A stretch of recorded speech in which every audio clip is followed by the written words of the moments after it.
tous. Donc dans ce webinaire, sur le thème de la coopération comme levier de développement économique pour les territoires. Nous avons, proposé, d'animer ce webinaire, aujourd'hui à plusieurs CRES. Donc nous sommes 3 représentants de chambres régionales de l'ESS aujourd'hui à avoir, co-organisé ce webinaire. Donc moi, je suis Mathilde Horry, je suis chargée de mission de coopération économique achat responsable à la CRES Bretagne et je co-anime ce webinaire avec mes collègues, donc Amélie Villet, qui est chef de projet développement territorial à la CRES Pays de la Loire et Simon Bourret, chargé de mission coopération territoriale à la CRES Centre Val de Loire.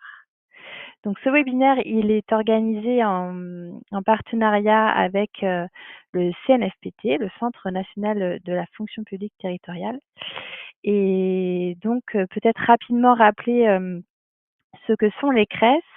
Il existe une CRES par région administrative qui bénéficie notamment d'un agrément d'État et du conseil régional.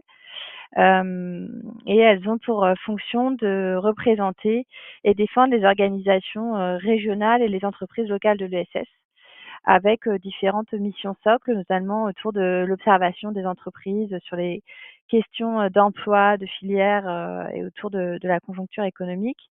Un rôle également de promotion de l'économie sociale et solidaire avec des actions de sensibilisation et de plaidoyer, mais aussi voilà, elle mène une diversité d'actions et d'appui, d'accompagnement des acteurs de l'ESS sur leur territoire.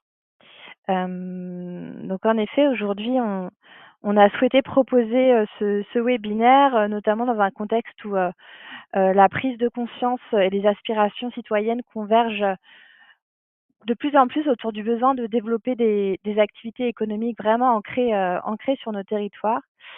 Il nous semblait intéressant de montrer comment l'ESS pouvait du coup offrir des modèles inspirants et qui apportent des réponses aux nombreuses problématiques que peuvent rencontrer les territoires et donc les collectivités locales.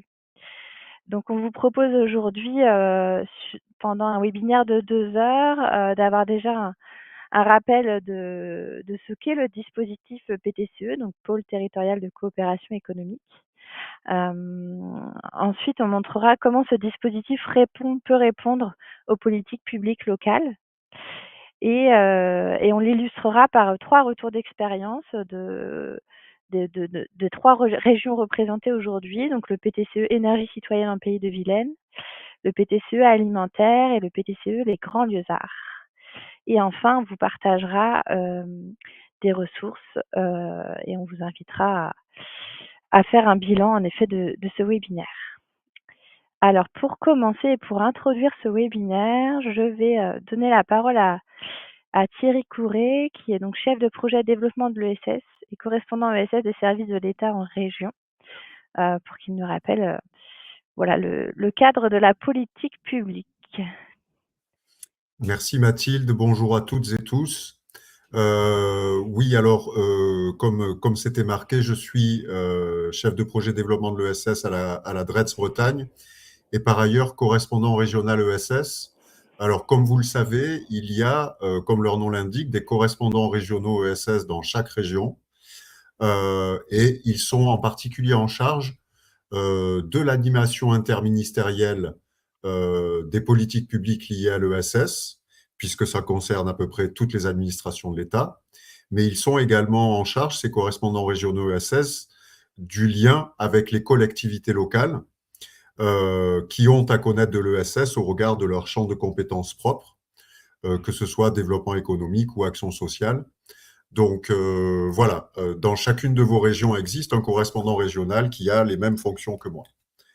Alors, oui, pour vous rappeler le cadre global des pôles territoriaux de coopération économique, il m'a semblé que le plus simple était de revenir à la base, c'est-à-dire à l'article de loi, qui, une fois n'est pas coutume, est relativement intelligible parce qu'il est ce qu'on appelle autoporteur, hein, il ne fait pas trop de références à d'autres articles de code ou etc. Donc, il se comprend à peu près par lui-même. Et donc, voilà, que dit cet article 9 de la loi de 2014 ? Il dit premièrement que les pôles territoriaux de coopération économique sont un regroupement. C'est le premier point. Avant de parler de territoire, je voulais parler du regroupement, c'est-à-dire qu'en fait, c'est un collectif. Mais c'est un collectif a priori informel. Hein, il n'a pas de statut juridique propre a priori. La loi ne lui demande pas d'acquérir tel ou tel statut spécifique en tant que tel. Bien sûr, il va être incarné par une structure porteuse qui, elle, a la personnalité juridique, mais à la base, en tout cas, ces pôles territoriaux sont des regroupements informels, des collectifs informels qui se créent, je dirais, à partir de l'initiative locale de plusieurs acteurs qui partagent un même diagnostic sur un besoin du territoire. Alors, territoire. Effectivement, le lien au territoire est clé dans la construction de ces dispositifs parce que, comme on le voit, leur but, c'est de répondre à un besoin du territoire non satisfait. J'y reviendrai. Donc, se pose la question de la bonne taille du territoire. Là-dessus, la loi ne dit rien. Et il y a plusieurs avis sur la question, on y reviendra peut-être. En tant que chargé de l'application de la loi, moi je considère que le territoire idoine, le bon territoire, eh bien il dépend de l'action elle-même et du besoin à satisfaire, mais aussi du modèle économique de l'activité à créer qui va aussi dépendre de la taille du besoin, de l'adéquation des moyens aux besoins, etc., pour atteindre une taille critique suffisante. Donc, ça peut être à l'échelle d'un seul EPCI, mais en tout cas, la loi ne l'interdit pas à ce stade. Ça peut être aussi à l'échelle d'une région entière. À titre d'exemple, il y a quelques années, en Bretagne, a postulé, alors il n'a pas été retenu, mais a postulé un gérontopole de dimension régionale, parce qu'on considérait qu'au vu de ses missions, au vu de son objet, au vu des problématiques traitées, la bonne dimension pour traiter tous ces sujets, c'était le niveau d'une région entière. Voilà. Premier point, le lien au territoire, il doit quand même être constitué parce qu'il est issu du besoin de ce territoire, directement lié à celui-ci. Un regroupement informel attaché à un territoire. Troisième caractéristique, un collectif qui regroupe non seulement des structures de l'ESS, mais aussi d'autres acteurs du territoire, des sociétés commerciales conventionnelles, des collectivités, éventuellement des universités, le cas échéant, en fonction de la problématique traitée. Bref, une diversité d'acteurs qui ne se réduit pas seulement à des acteurs publics ou des acteurs uniquement ESS. Voilà, c'est, je dirais, l'intervention commune de tous ces acteurs sur leur champ d'intervention spécifique, leur champ de compétences spécifiques, qui se retrouvent avec leurs moyens dédiés autour d'un projet commun. Voilà. Et c'est cette diversité vraiment qui est primordiale pour définir un PTCE. Voilà, donc on développe ce collectif une fois constitué. Il est là pour répondre, comme je vous le disais, à un besoin du territoire de manière innovante socialement ou technologiquement. Alors, la loi, qui est bien faite, bien sûr, définit ce qu'est l'innovation sociale. Et c'est pour ça que je vous disais, on répond à un besoin non satisfait, parce que c'est exactement la définition de l'innovation sociale. C'est, dit la loi, la réponse collective à un besoin du territoire non satisfait aux conditions normales de marché. Ça peut paraître anodin, mais c'est primordial. Pourquoi ? Parce que ça justifie, et ça vraiment j'insiste là-dessus, pour les pouvoirs publics, pour les décideurs publics, ça justifie qu'ils puissent intervenir en soutien à cette innovation sociale, parce que justement, il n'y a pas de marché pour répondre aux besoins. Et dès lors qu'il n'y a pas de marché, il n'y a pas de problème de concurrence. Et dès lors, on peut soutenir ce type d'initiative sans contrevenir aux règles de la concurrence. Je crois que ça, c'est vraiment primordial, que ce soit l'article PTCE lui-même, au travers de ce lien à l'innovation sociale, ou que ce soit l'article premier même de la loi, un de leurs grands apports, c'est de sécuriser l'intervention des collectivités locales en leur disant, si vous financez ces structures spécifiques que sont les structures de l'ESS, ces structures qui sont utiles socialement, c'est défini par la loi, ou qui sont innovantes socialement, c'est également défini par la loi, eh bien, vous êtes légitime à vous extraire des règles de marché, des règles de concurrence, pour offrir un soutien dédié, spécifique à ces structures. Voilà. Et ça, je crois que vraiment, c'est important à bien avoir en tête. Vous êtes, en tant que collectivité publique, légitimé et sécurisé à soutenir ces initiatives en raison même de leur utilité sociale et de l'innovation sociale qu'elles portent sur vos territoires. Dernière caractéristique sur laquelle je voulais insister, c'est le caractère économique du projet. C'est un projet qui a vocation à créer de l'activité économique et donc de l'emploi sur le territoire. Et c'est ce qu'on regarde beaucoup quand on a à connaître de projets de PTCE, c'est leur potentiel économique à terme. Bien sûr, on est sur de l'innovation, on est très en amont, hein, et c'est bien l'objet même du PTCE que de vérifier la viabilité économique de la réponse qu'il entend donner aux besoins du territoire à terme. Alors bien sûr, cette innovation, le temps de construire le modèle économique, elle a un coût qui convient de financer.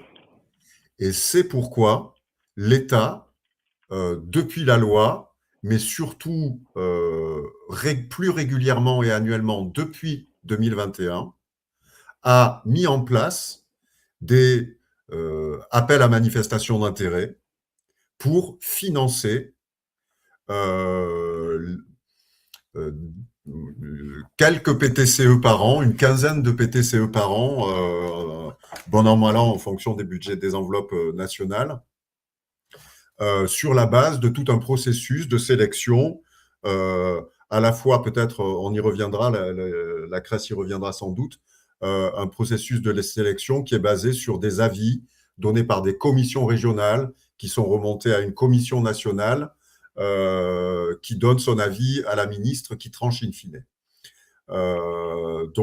Voilà, donc depuis 2021 et tous les ans, l'État, c'est assez rare pour le souligner, a maintenu sur la durée une politique de soutien au développement de ces PTCE en raison de leur potentialité de développement économique pour les territoires sur des emplois, je vous le rappelle quand même, c'est toujours bon à rappeler pour les collectivités, comme on est souvent essentiellement sur des emplois de service aux personnes. Les besoins des territoires, c'est souvent des besoins liés aux services. Eh bien, ce sont pour la plupart des emplois qui ne sont pas délocalisables, qui restent sur les territoires. Une fois qu'ils sont viabilisés et que leur modèle économique est trouvé. Donc, voilà. Je crois que j'ai, pour ma part, dit l'essentiel, à moins que éventuellement on Merci veuille beaucoup. Oui, merci beaucoup Thierry. sur les AMI, etc., et la gouvernance. Merci beaucoup Thierry. En effet, ça permet de faire une bonne introduction au dispositif PTCE. Je propose du coup que Anne-Laure Federici du RTS puisse compléter avec le regard effectivement de ce réseau des collectivités territoriales pour une économie sociale et solidaire, qui nous apporte du coup des éléments pour montrer en quoi ce dispositif répond à des besoins de politique publique territoriale et de coopération sur les territoires.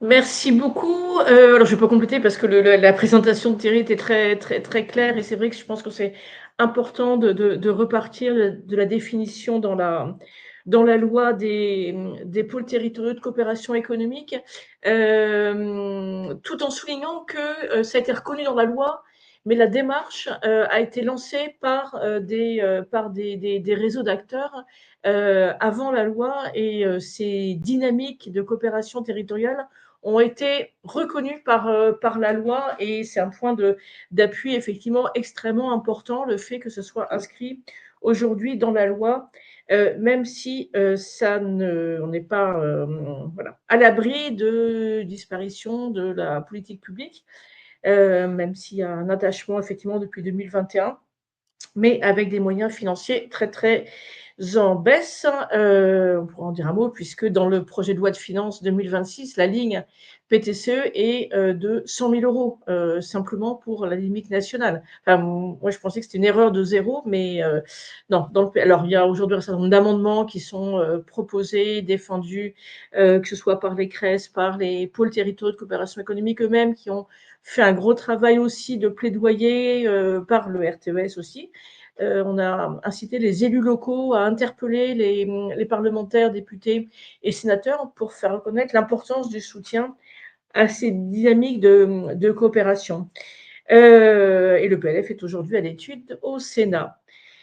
Alors, moi, la proposition, c'était davantage de pouvoir présenter quel intérêt possible pour les collectivités locales, puisque donc on a vu la politique nationale de l'État qui soutient une quinzaine de PTCE. Enfin, cette année, c'est 7-8 PTCE qui sont financés.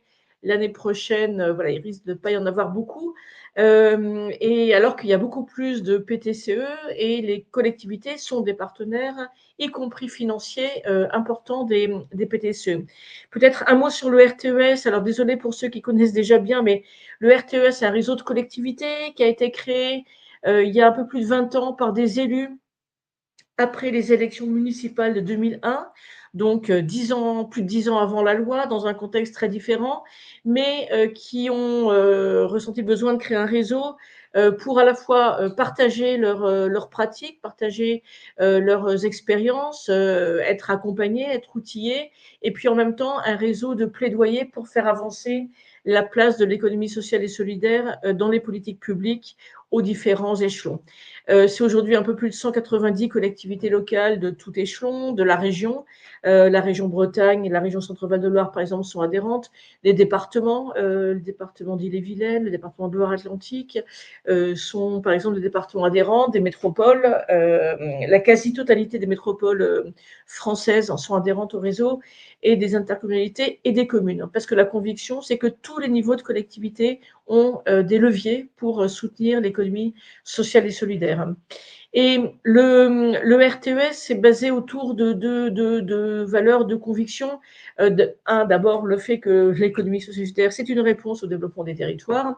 Et deux, un principe qui est important, et c'est pourquoi on s'est intéressé depuis l'origine, donc dans les années 2009, au PTCE, c'est le fait que la coopération entre collectivités et acteurs, entre acteurs et aussi entre collectivités et entre collectivités et État, je pourrais rajouter, c'est une condition pour le développement d'une économie plus solidaire et durable. Donc voilà, comme je disais, c'est un réseau à la fois pour échanger et en termes d'actualité. On a des clubs de collectivités locales qu'on anime en région, qui sont co-animés avec les CRES. Et en Centre-Val de Loire, le lancement du club, c'est une région où on n'avait pas encore de club, est prévu le mardi 13 janvier. Et on a une coopération avec le CNFPT depuis plusieurs années parce que la question de la formation des agents des collectivités est un sujet particulièrement important. Et donc, il y a une convention nationale entre l'État et le CNFPT, dont ESS France et donc les CRES et le RTES sont partenaires. Alors, donc les collectivités sont des parties prenantes importantes des PTCE. Comme l'a rappelé Thierry, la loi précise que il y a un lien, et c'est le premier partenaire indiqué en lien avec des collectivités territoriales et leurs groupements. Et au-delà de cette inscription dans la loi, c'est surtout un facteur de pérennité des pôles territoriaux de coopération économique. Ce qu'on a pu voir depuis une bonne dizaine d'années, c'est l'importance de l'articulation entre les PTCE et les politiques publiques locales. On a, d'après une étude qu'on avait menée il y a quelques années, plus de 90% des PTCE qui ont un soutien d'une collectivité. L'étude du labo de l'ESS menée en 2020 montre même que la collectivité est membre du PTCE dans plus d'un PTCE sur deux. Donc, au-delà du soutien financier, on a une participation importante des collectivités au sein des PTCE. Comme pour l'ESS, pour les pôles territoriaux de coopération économique, tous les niveaux de collectivité sont concernés et peuvent déployer des programmes d'accompagnement, de soutien aux PTCE, que ce soit donc les régions via les SRE2I, via les fonds européens, via bien sûr la stratégie régionale de l'économie sociale et solidaire. Et dans certaines régions, il y a des dispositifs spécifiques de soutien aux dynamiques de coopération économique territoriale qui existent, et donc des PTCE dans plusieurs régions. Alors, c'était le cas en Pays de la Loire, c'est plus le cas, mais c'est le cas dans notre région. Beaucoup de PTCE en phase émergente sont aussi accompagnés par les régions. Les départements sont un partenaire important en lien avec leurs compétences sectorielles. Donc, tout ce qui est autour des solidarités humaines et territoriales, les départements peuvent accompagner ces PTCE, et aussi dans leur fonction un peu d'ingénierie, d'appui auprès des territoires. Les PTCE peuvent être des partenaires des départements sur cette dimension d'animation des territoires, donc davantage territoires ruraux.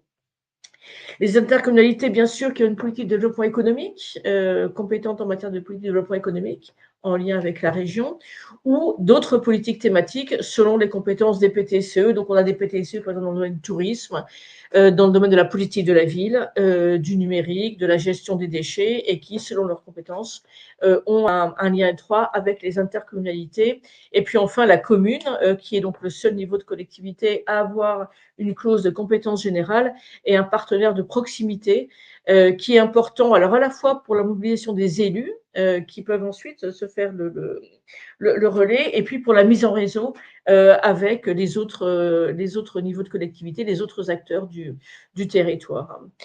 On a essayé de travailler dans un point de repère dont on pourra vous donner le lien, donc un point de repère sur PTCE, PTCE et rôle des collectivités. On a essayé de travailler un peu sur un argumentaire qui pouvait être utilisé à la fois auprès des collectivités directement, donc au travers des liens, par exemple, qu'on a avec l'Association des maires de France, avec Région de France, avec l'ADF, pour convaincre ces réseaux de l'intérêt que leurs collectivités soutiennent les PTCE, mais des arguments aussi qui peuvent être utilisés par les acteurs des PTCE eux-mêmes. Donc, pourquoi soutenir un PTCE? Donc, comme c'est indiqué, des emplois non délocalisables.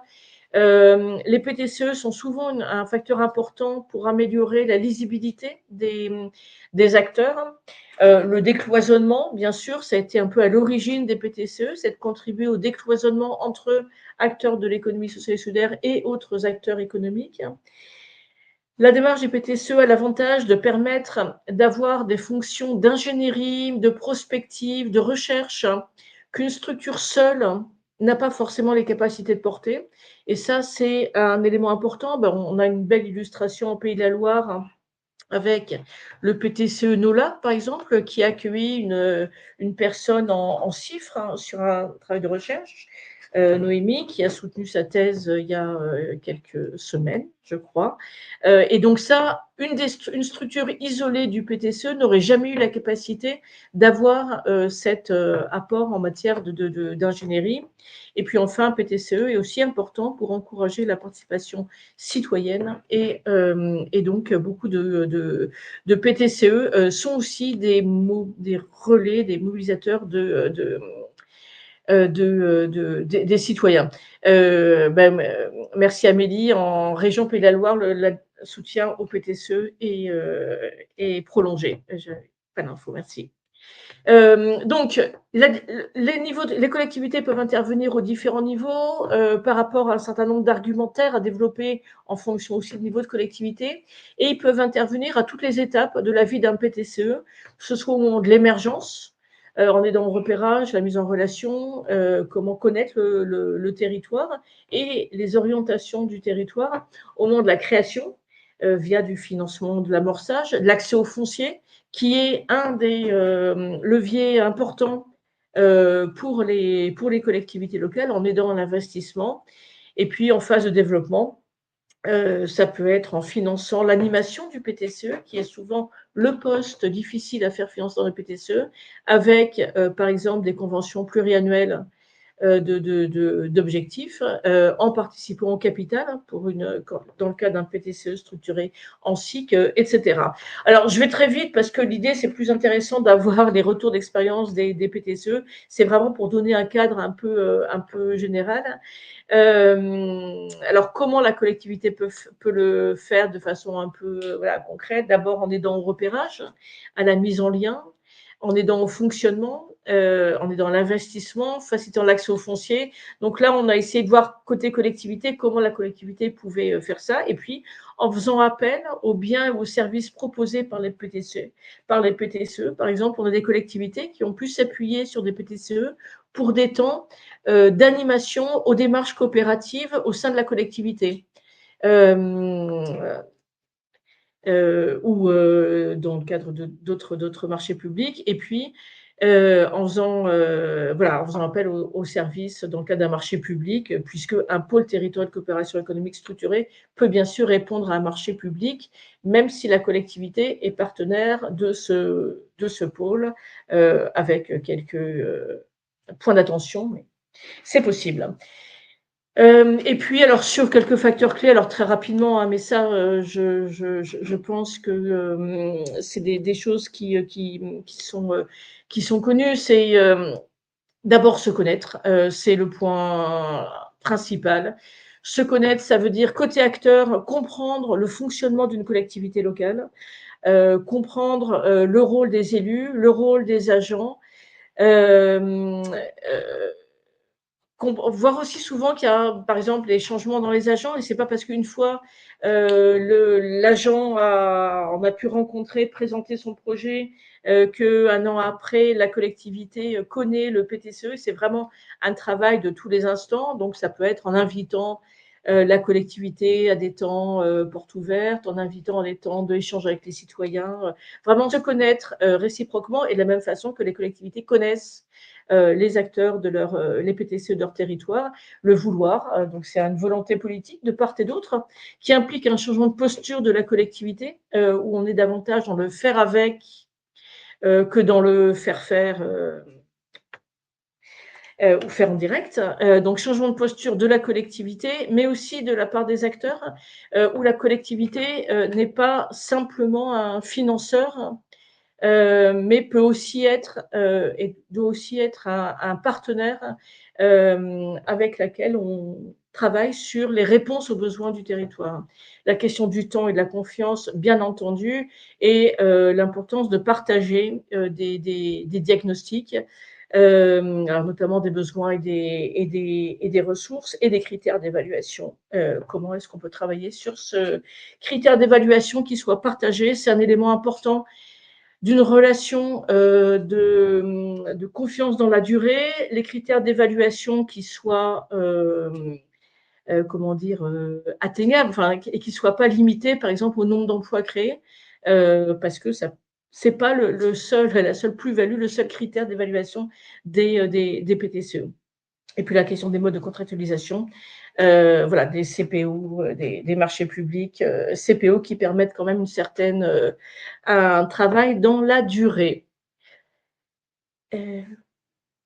Et donc là, le point de repère dont je parlais, qui est disponible en ligne, et donc on a fait une déclinaison en Pays de Loire avec une cartographie des PTCE en Pays de Loire. Donc cette déclinaison en Pays de la Loire a été réalisée avec la CRES Pays de la Loire. Et puis voilà, en Bretagne, je ne sais plus où ça en est, mais voilà, ça peut être envisagé Bretagne et centre Val-de-Loire, où on travaille donc. On présente de façon très succincte qu'est-ce que c'est qu'un PTCE, le rôle pour les collectivités et comment soutenir et s'appuyer sur un PTCE.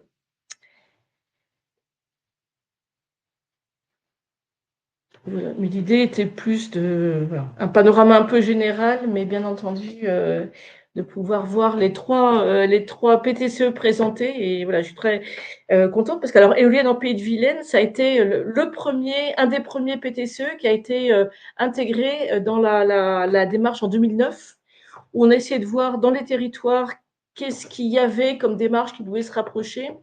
Et éolienne et Pays de Vilaine a été un des premiers pôles qu'on appelait témoins à l'époque. Merci beaucoup Anne-Laure pour en effet avoir apporté un peu ces éléments, ces guides, ces conseils bonnes pratiques pour orienter enfin donner un cadre aussi d'action de coopération des collectivités auprès des PTCE. Alors, je vois qu'il y a une question.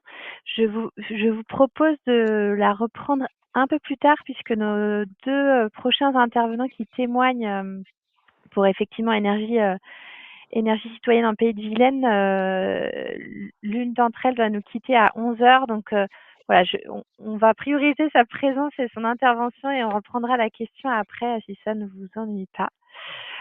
Donc je vais introduire le premier PTCE qui va témoigner aujourd'hui. Donc il s'agit en effet de l'énergie citoyenne en Pays de Vilaine qui est basée à Redon. Donc voilà, dans la région Bretagne, mais pas très loin de la région Pays de la Loire. Et donc Johan Le Foll, qui est le directeur du PTCE, va pouvoir présenter la structure et la manière dont le PTCE s'est construit en coopération avec la collectivité. Donc Amélie Harle, qui est responsable du pôle transition écologique et centralité à Redon Agglomération, pourra compléter ce témoignage.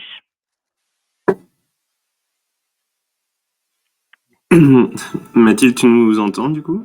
Oui, Johan, je te laisse du coup la main. Très bien.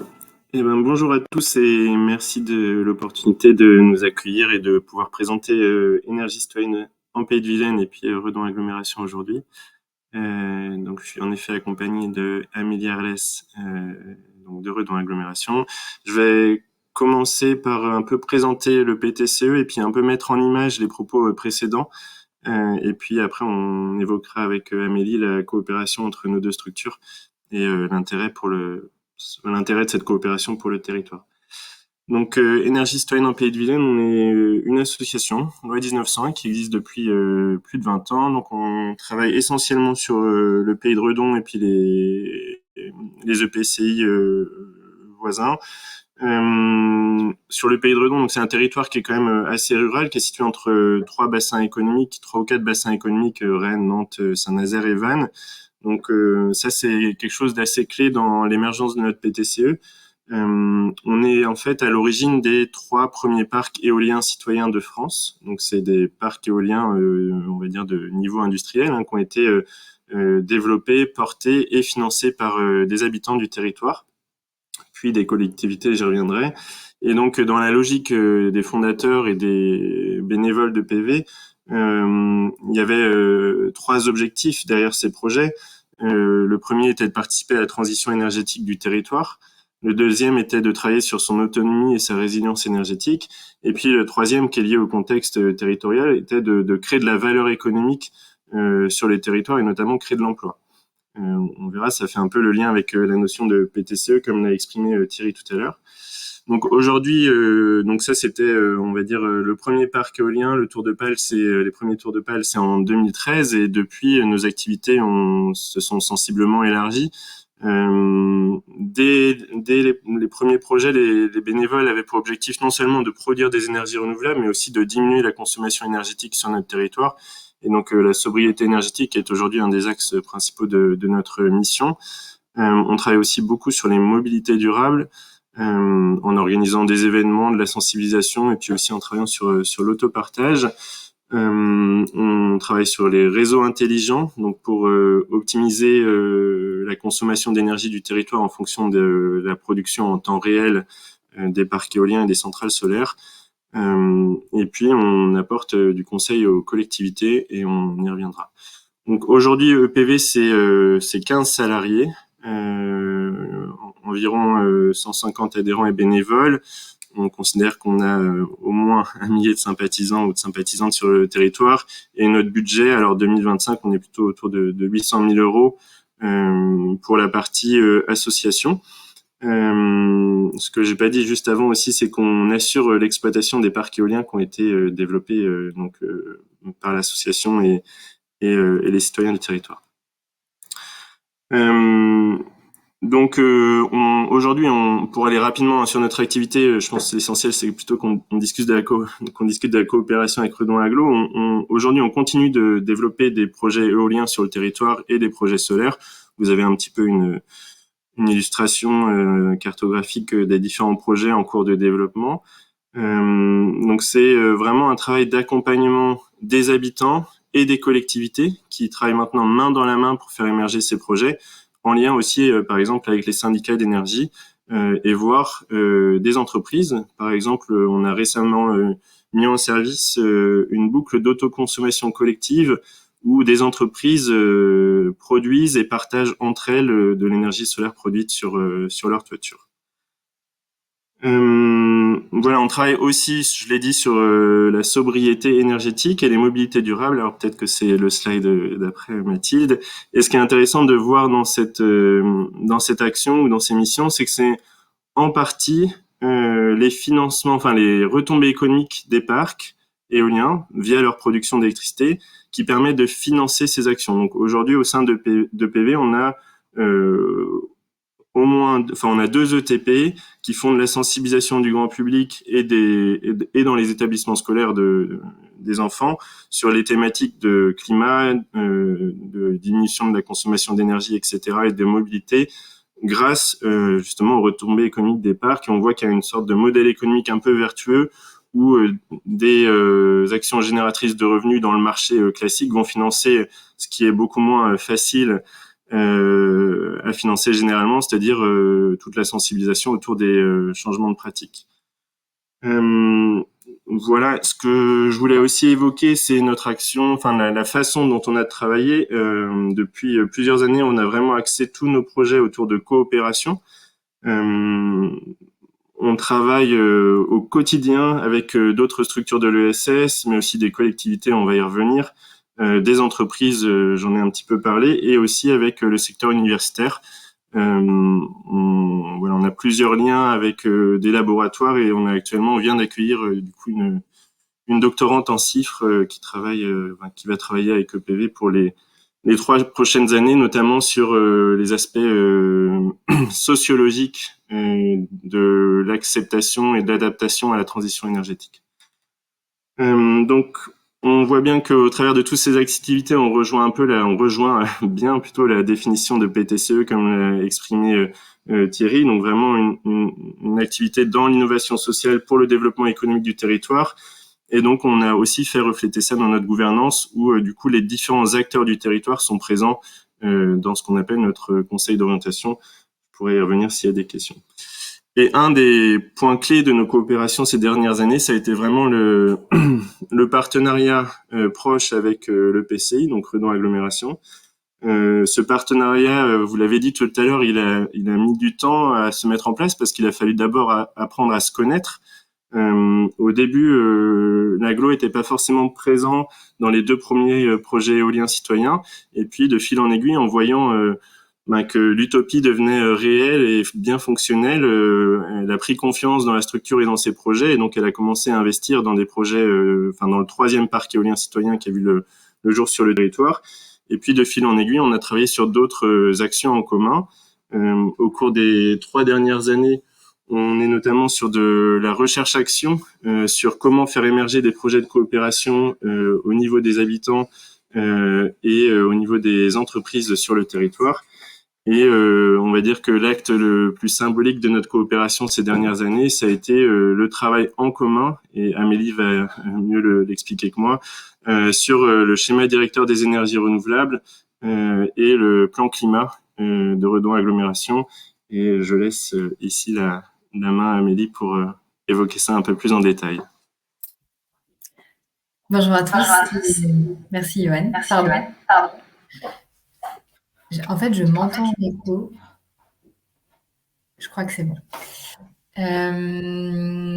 Oui, du coup, tu l'as bien introduit, Yoann. En effet, la coopération a mis un petit peu de temps, il me semble.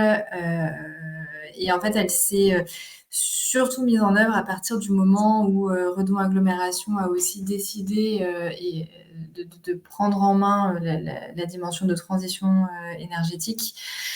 Et où donc du coup elle a souhaité mettre en œuvre son schéma directeur des énergies renouvelables et puis son PCAET. Et c'est vrai que ça s'est aussi beaucoup fondé justement sur à la fois le besoin et l'envie de la part des élus du territoire de centrer cette démarche en fait en lien avec les enjeux et les spécificités du territoire. L'idée c'était pas en tout cas, ce qui était vraiment mis en avant, c'était le besoin de travailler avec des personnes qui ont une connaissance fine du territoire et ont une connaissance fine des acteurs pour pouvoir justement les valoriser dans le travail qui est fait. Donc, il y a vraiment cette dimension-là autour de l'ancrage en fait au territoire. L'autre dimension qui a justifié aussi cette coopération, c'était la volonté d'être le plus opérationnel possible. Et donc, assez vite de se mettre dans des formats de travail de type atelier ou ce genre de choses qui permettent de, encore une fois, mobiliser et puis faire travailler l'intelligence collective finalement pour arriver à la concrétisation de projets. Et puis, il y a aussi justement ce retour d'expérience de projets comme celui de Bégan où on voit que l'implication citoyenne, c'est vecteur de sensibilisation, d'acceptabilité des projets. Et donc, du coup, il y a eu cette volonté justement de s'appuyer en fait une fois de plus sur le territoire et sur les dynamiques locales qui sont engagées pour faire vivre ces projets et puis en développer d'autres. Donc voilà, c'est vraiment, je dirais, les trois piliers qui ont, on va dire, structuré ou en tout cas qui ont permis d'engager et même de solidifier finalement cette coopération, donc autour de cette volonté d'opérationnalité, d'ancrage territorial et puis vraiment de mobilisation locale et citoyenne. Et du coup, comment ça s'est traduit? Eh ben, on a signé une convention d'objectifs, du coup, en 2023, qui était principalement axée autour du schéma directeur des énergies renouvelables et puis du PCAET. On y a aussi intégré quelques éléments autour de la mobilité. On a une autre convention sur la flexibilité. Donc voilà, mais vraiment, là, c'était centré sur le schéma directeur et puis le PCAET.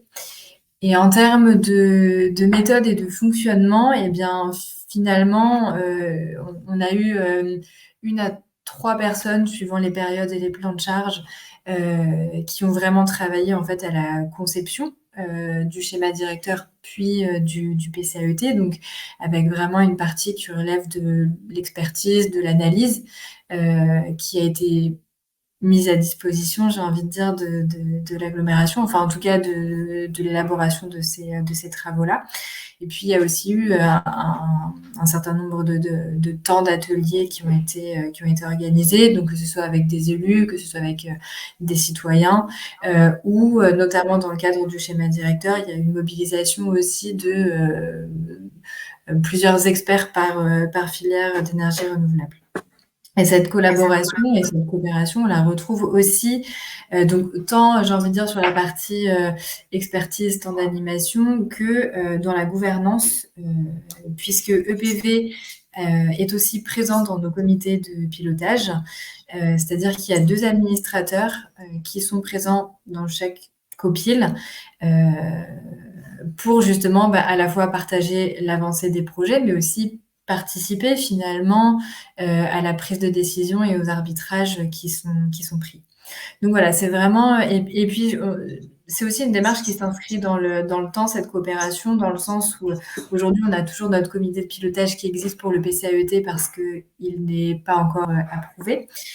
Pour la partie schéma directeur des énergies renouvelables, ce comité de pilotage s'est transformé en comité de suivi. Et aujourd'hui, c'est plus vraiment EPV qui anime ces comités de suivi, puisque le schéma directeur est aujourd'hui fait, et donc on est plutôt dans une phase de mise en œuvre et d'animation.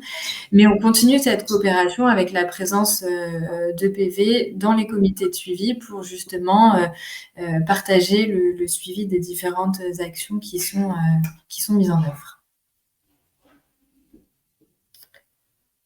Voilà, dans les grandes lignes, ce que je peux dire en tout cas sur l'organisation. Je ne sais pas si, Johan, tu souhaites compléter. Non, je pense que c'était très concret. Enfin, juste peut-être donner quelque chose qu'on aime bien partager EPV, c'est qu'on voit les coopérations au travers d'un triptyque. Hein. C'est pas nous qui est un triptyque qui nous a été partagé par le Collège des transitions, qui est celui du sens, des intérêts et du dispositif.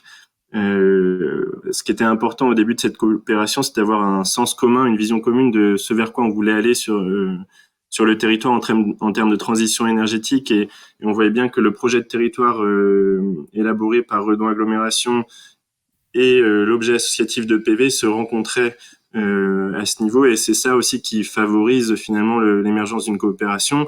Après, Amélie a assez bien expliqué les intérêts qu'on avait en commun, ou les intérêts relatifs qu'on avait chacun dans le fait de travailler ensemble sur le schéma directeur. Et puis le troisième point du triptyque, c'est le dispositif. Et là, on a mis en place cette convention d'objectifs pour une durée de 3 ans, et qui nous a permis de travailler ensemble. Donc pour nous, c'est comme ça qu'on voit un petit peu la recette des bonnes coopérations, et si ça peut si ça peut aider à l'émergence de nouvelles coopérations entre des PTCE, on serait aussi ravis de pouvoir en discuter davantage avec les personnes présentes aujourd'hui. Merci beaucoup, merci à vous deux pour votre témoignage à 2 voix. Effectivement, à prendre un petit temps s'il y a besoin de compléments sur ce témoignage, ou si vous avez des questions, alors n'hésitez pas à le faire soit dans le chat, éventuellement via vos micros, et dans ce cas-là, n'hésitez pas à vous représenter. Alors, je vois qu'il y a une demande d'intervention. Oui, je vais donner la parole à Philippe Gonin. Oui, bonjour. Philippe Gonin, Pornic Aglo Pays de Ré, service de développement économique. Déjà, merci beaucoup pour ces présentations. Ça permet effectivement de mieux comprendre un peu la philosophie et puis les pratiques de coopération. Et pour autant, moi, j'avais des points sur la première intervention et sur la deuxième qui me posaient question un peu justement sur le périmètre, et notamment le lien avec la loi de 2014. J'ai pas bien compris si finalement on définissait... finalement, il y a une phrase qui m'a interpellé, c'était décloisonner les acteurs de l'ESS et les acteurs économiques, comme s'il y avait d'un côté une économie sociale et solidaire, de l'autre côté une économie traditionnelle. Et donc, du coup, pour moi, c'est dans le cas des PTCE, est-ce que finalement on définit plutôt le sujet comme le mode d'entreprendre, ou est-ce qu'il y a un champ spécifique d'intervention qui serait réservé aux PTCE? Et ça pose la question aussi sur la première intervention, j'ai pas bien compris cette notion de conditions du marché. À quel moment, finalement, un PTCE est dérogatoire sur un tarif, des conditions de marché, ou au contraire, il doit rester dans les conditions de marché. J'ai pas bien saisi ça. Merci. Alors, je pense que la question s'adresse peut-être à Thierry ou Anne-Laure. Je vous laisse apporter des éléments de réponse. Oui, merci pour votre question. Premier point sur la différence entre société commerciale conventionnelle et société commerciale ou structure de l'ESS au sens large.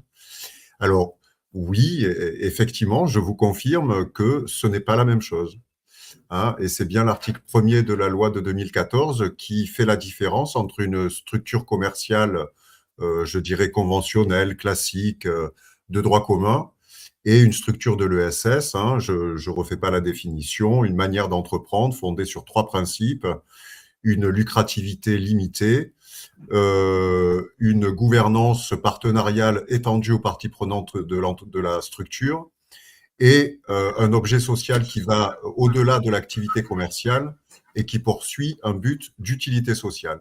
Et c'est bien ça, effectivement, qui fait la distinction entre les sociétés commerciales classiques et les structures de l'ESS. Deuxièmement, sur le caractère activité de marché. Bien sûr, quand on définit un besoin émergent, au départ, il n'y a pas forcément, enfin, le marché n'est pas forcément là. Et c'est bien justement l'objet même du PTCE de voir si ce besoin, si une des réponses qu'on peut apporter à ce besoin repéré en commun peut être économique et si on peut faire émerger un marché. Mais donc, c'est un processus. C'est un processus qui s'étale sur la durée. Et donc, au départ, l'intervention des collectivités locales dans ce processus d'émergence d'activités économiques, il est tout à fait justifié parce que, effectivement, le marché n'intervient pas ou pas encore. Et une fois que l'activité économique de la structure aura atteint son équilibre ou aura trouvé son équilibre, eh bien, même à ce moment-là, les collectivités locales continueront à être légitimes à financer cette structure en dehors des règles de la concurrence. Pourquoi? Parce que justement, elle a, au-delà de son activité commerciale, une utilité sociale, un intérêt général local qui fait que la collectivité est légitime à lui apporter un soutien dérogatoire aux politiques de droit commun à destination des entreprises.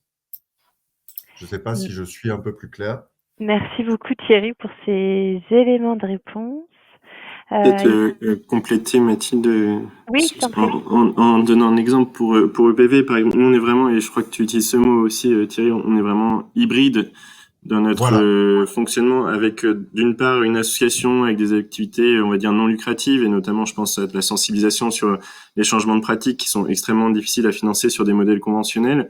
Ou encore l'animation des coopérations, même chose. Et de l'autre côté, on a créé des SAS qui sont tout à fait rentables dans le marché classique, qui génèrent du revenu et qui vont, elles, abonder le modèle non lucratif. Et on est dans un fonctionnement comme ça qui donne une certaine stabilité, une certaine résilience à une structure de l'ESS. Et sur le... Enfin, voilà. Je ne sais pas si ça clarifie par notre exemple un peu. Non, merci beaucoup, c'est très clair. Et puis il y avait juste cette question du coup c'est plutôt, de ce que je comprends dans vos réponses, c'est plutôt le mode d'entreprendre et le réinvestissement dans l'intérêt général qui qualifie le PTCE que le champ thématique finalement. Alors oui, là aussi, effectivement, il n'y a pas d'activité, de secteur, de domaine défini pour l'intervention des PTCE. Ils peuvent intervenir sur tout sujet. Et on le voit bien dans les différents PTCE qui ont été financés au travers des AMI qui sont passés. Ça peut être relatif à l'alimentation saine et durable, ça peut être relatif à la transition écologique, comme le montre l'exemple de PV. Vraiment, c'est tout domaine d'activité, vraiment. On va justement avoir l'occasion de voir le retour d'expérience de 2 autres PTCE sur 2 autres thématiques. Il y a 2 questions encore pour le PTCE EPV. Voilà, après je sais qu'il est bientôt 11 heures, donc voilà, n'hésitez pas, Amélie, si vous avez besoin de nous quitter, peut-être que voilà, Yoann pourra apporter des éléments de réponse. Merci en tout cas pour votre intervention. La première question, elle est de Benoît Granec qui demande, comment avez-vous géré les aspects financiers et techniques sur des démarches aussi importantes que la construction de parcs éoliens? Et concrètement, est-ce le PTCE qui assure la coordination et le pilotage? Alors, on est PTCE depuis, enfin, même s'il y a eu, on a été dans les démarches PTCE très tôt, comme ça a été dit tout à l'heure, on est officiellement PTCE depuis 2023. On sait toujours, enfin, je pense qu'on a toujours plus ou moins correspondu à la définition, même si on n'y mettait pas l'étiquette.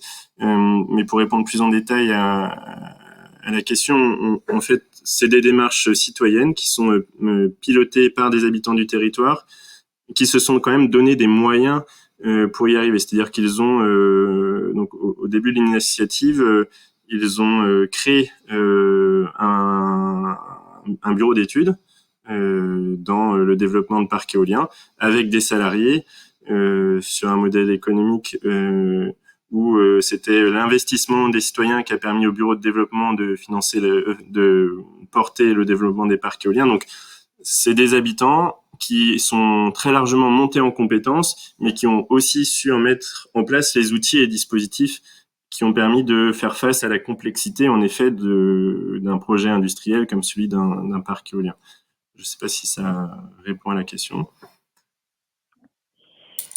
Merci. Il y a une seconde question de Clémence Rupli qui demande est-ce que vous pouvez nous dire comment vous en êtes arrivé à 15 salariés et sur quoi ils travaillent et combien sont en lien avec la collectivité et est-ce uniquement avec le pôle transition écologique et est-ce plutôt avec les agents ou les élus? Vaste question. En quelques minutes, puisqu'on a Ouais, rapidement, d'autres bien sûr. témoignages à venir. Oui. 15 salariés, bah, c'est lié à la diversité aujourd'hui de nos activités. Je l'ai montré un petit peu au début, c'est vrai qu'on travaille sur quasiment une bonne partie des enjeux de la transition énergétique et sociétale. Aujourd'hui, on a un modèle économique, pour être un peu synthétique, qui dépend à 30% des revenus des parcs éoliens. Ça finance, je l'ai dit, les activités de sensibilisation et aussi le suivi d'exploitation technique des parcs. On a 20% de nos revenus qui sont de la prestation aux entreprises ou aux collectivités, et on dépend quand même à 50% de financement, et notamment de financement européen. Je n'ai pas vraiment traité le sujet, mais on travaille sur des gros projets expérimentaux, notamment sur les réseaux intelligents, etc., qui aujourd'hui, sur le projet de réseau intelligent, par exemple, ça correspond à 4 salariés de la structure, quoi. Donc voilà un petit peu notre modèle économique simplifié et la raison pour laquelle on est avec un salarié. Et j'ai envie de dire quasiment, alors toutes les personnes qui sont sur des fonctions opérationnelles, on va dire, travaillent avec des élus et des agents de la collectivité. Je pense pas, alors j'ai pas vraiment pris le temps d'y réfléchir, mais je pense pas dire de bêtises sur ce sujet, parce que en tout point, on est vraiment sur un projet de territoire, quel que soit le projet, et donc on a besoin de travailler avec les agents et avec les élus. Et je pense que c'est quelque chose qu'on voyait, alors je vais conclure là-dessus peut-être, avant qu'on travaille avec les collectivités, on voyait quand même un certain plafond de verre d'une certaine manière, parce que pour porter des projets très ambitieux sur le territoire, on ne peut pas y aller seul. Et on a besoin de travailler avec d'autres acteurs, les collectivités, les entreprises aussi, et c'est cette coopération qui finalement nous permet d'aller beaucoup plus loin dans nos projets. Et donc la raison pour laquelle l'ensemble des salariés sont aussi en travail quotidien avec les élus et les agents des collectivités, et notamment de Redon Agglomération. Merci beaucoup pour votre témoignage et pour ces réponses. Je vais passer du coup la main à mon collègue Simon de la CRES Centre-Val de Loire pour du coup un second témoignage de PTCE. Merci, merci beaucoup Mathilde. J'espère que vous m'entendez. Donc je suis Simon Bourret de la CRES Centre Val-de-Loire et je suis très heureux et merci à Marie-Pierre Henry et Bruno Coeur. Donc Marie-Pierre, responsable de la société coopérative d'intérêt collectif ATC 45, atelier de transformation collective, mais je laisserai Marie-Pierre présenter, donc, qui réunit donc ce pôle territorial de coopération économique alimentaire, et Bruno Coeur, qui est le maire de la ville de Boue, où est installée donc la conserverie autour, voilà, autour de laquelle se construit le pôle territorial de coopération économique. Alors, je vous laisse la parole. Je crois que Marie-Pierre, tu voulais commencer, et puis Bruno, voilà, et puis voilà, en toute simplicité, et puis n'hésitez pas. Donc, quelle est la genèse? Marie-Pierre, je te laisse la parole. Comment s'est noué ce lien avec la collectivité territoriale? Et voilà, je te laisse présenter ce PTCE. Oui, bonjour, à toutes et à tous. Du coup, effectivement, je suis Marie-Pierre Horry et je suis, aujourd'hui, la directrice de la société coopérative d'intérêt collectif, ATC 45 pour Atelier de Action Collectif du Loiret. Du coup, nous, on est une société qui s'est créée, on est une conserverie collective bio et anti-gaspi.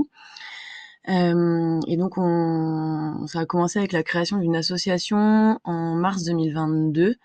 Une association qu'on a créée avec donc des producteurs bio du département. Donc on est dans le Loiret, hein. 45, c'est pour le Loiret.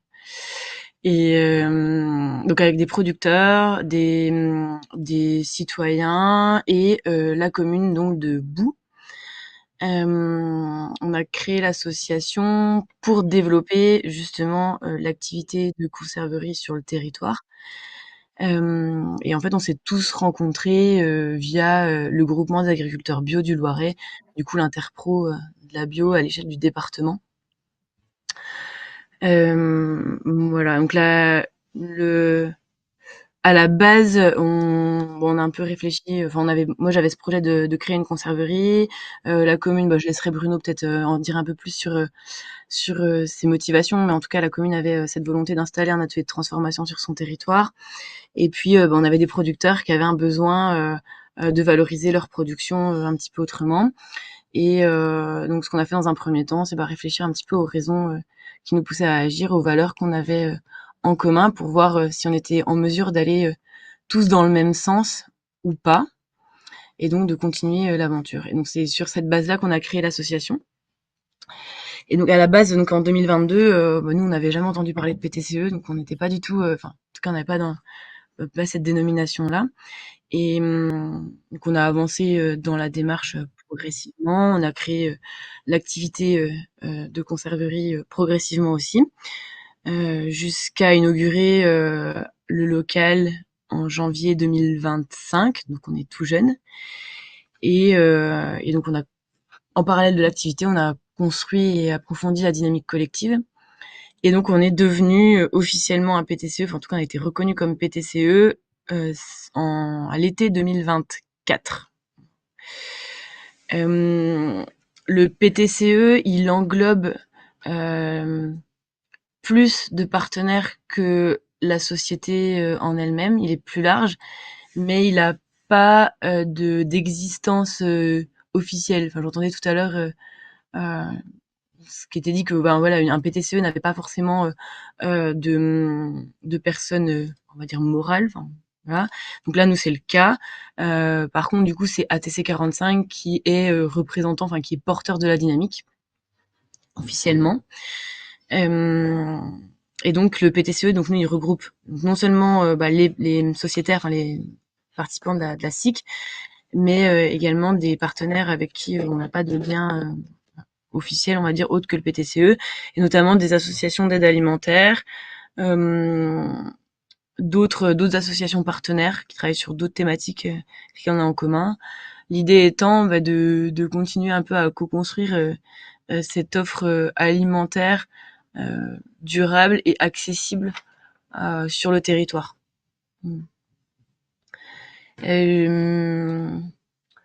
je sais pas exactement. Faudrait peut-être replacer un petit peu notre dimension parce que on est vraiment beaucoup plus petit que le PTCE précédent. Donc nous, on est 3 salariés au sein de la société coopérative et il y a aujourd'hui 44 sociétaires.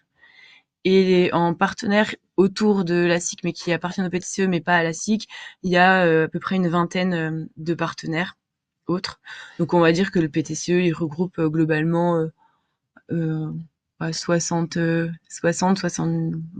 partenaires à peu près, de toutes sortes. Donc des acteurs de l'ESS, des acteurs hors ESS, des collectivités, 3, et des associations, des citoyens. Voilà, c'était ça qui me manquait. Des citoyens à titre individuel. Donc qui sont bénévoles en fait, investis dans la structure. Je sais pas, je vais peut-être laisser Bruno parler un petit peu de ce qui a poussé la commune à entrer dans cette dynamique. Et puis après, je sais pas s'il y a d'autres questions, on pourrait revenir dessus. Ok, ben je prends le relais donc. Merci Marie-Pierre. Donc Bruno Coeur, je suis le maire de la commune de Boue au sein de la métropole d'Orléans et accessoirement membre du conseil d'administration de la SIC ATC 45. Le souhait du conseil municipal actuel était vraiment avoir un gros programme sur le sujet agricole. Nous sommes une commune rurale de 1000 habitants avec 350 hectares de terres agricoles. Donc nous, le souhait, c'était de valoriser cette destination d'activité agricole et de défendre la filière bio. Alors, comment on s'y est pris sur la protection des terres agricoles? On a créé une zone agricole protégée sur l'ensemble du territoire. C'est un dispositif qui vient par-dessus le plan d'urbanisme métropolitain et qui protège le statut de terre agricole pendant plusieurs décennies. Donc, ça limite du coup l'urbanisation complètement au niveau de la commune.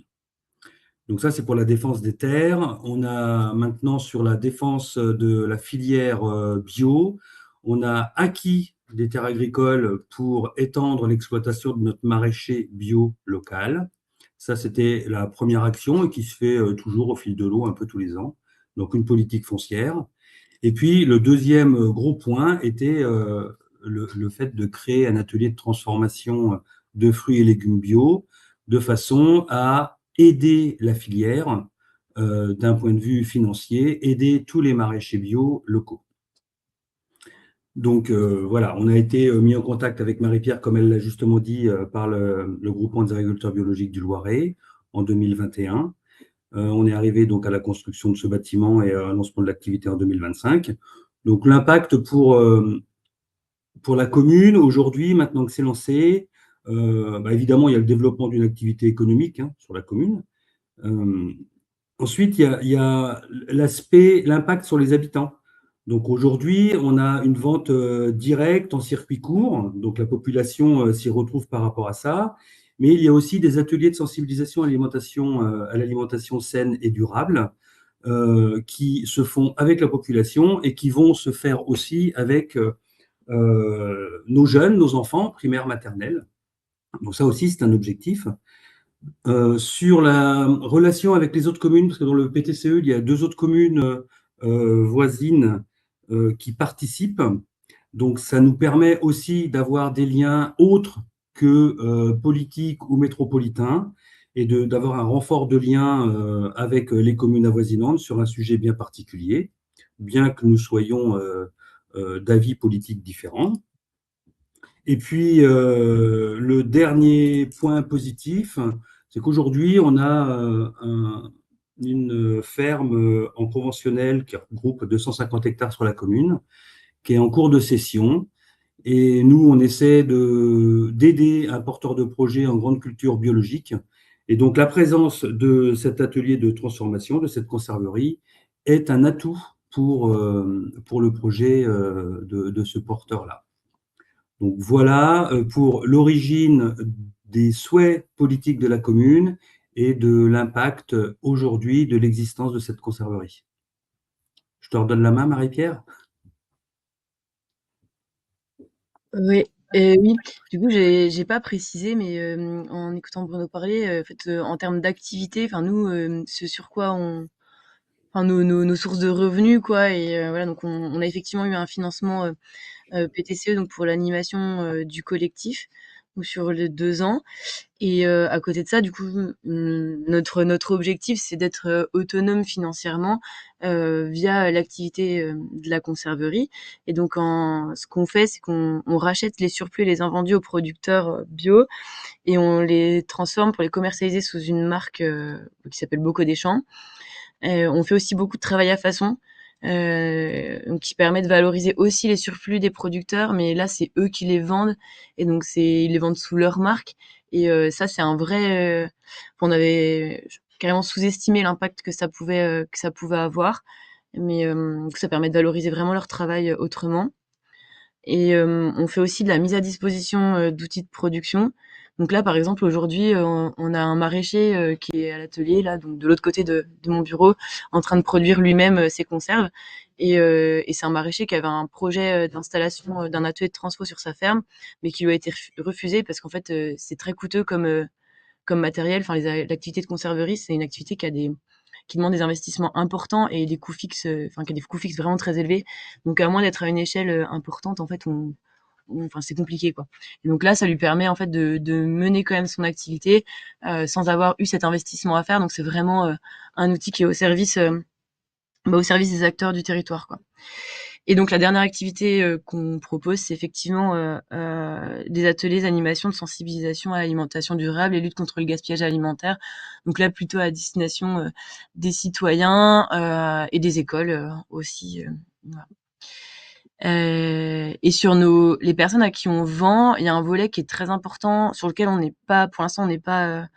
Enfin, c'est en cours de développement. On est vraiment en train de monter. Enfin, de développer cet aspect-là. On travaille pas mal pour la restauration collective et dans l'idée de fournir les cantines avoisinantes. Voilà. Donc, c'est une précision globale. Merci Marie-Pierre. Est-ce qu'il y a des questions? Peut-être laisser la parole à la salle.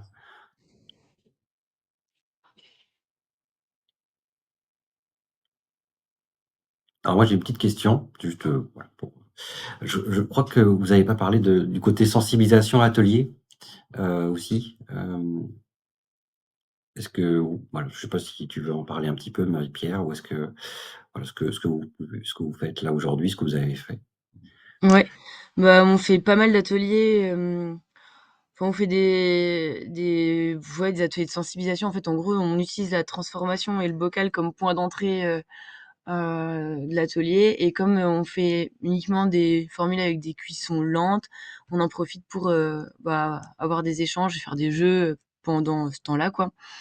Et donc on fait ça, on propose ça vraiment au grand public et on fait des interventions dans des écoles et dans différents lieux.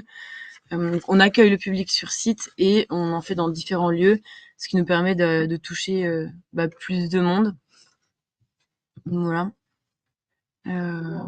L'idée étant de redonner un petit peu aux personnes le pouvoir de décision, quoi. Et on a des soutiens d'autres niveaux de collectivité. Oui, on a eu les financements, en tout cas, pour tout ce qui est investissement. On a eu la région qui a contribué au financement dans le cadre de sa politique de réduction des déchets. Donc là, c'était plutôt l'aspect lutte contre le gaspillage alimentaire qui a le point d'entrée. Ça, c'est vraiment pour ce qui est du soutien de la SIC. On a la métropole aussi, pareil, qui nous soutient par l'aspect lutte contre le gaspillage alimentaire sur des actions ponctuelles. Mais c'est vraiment plutôt des soutiens financiers en réponse à des appels à projets, plutôt qu'un soutien, on va dire, de fonds comme celui de la commune de Boue et dans une moindre mesure des 2 communes avoisinantes qui sont aussi sociétaires de la SIC. Voilà. Alors j'ai une petite question d'Anne-Laure Federici.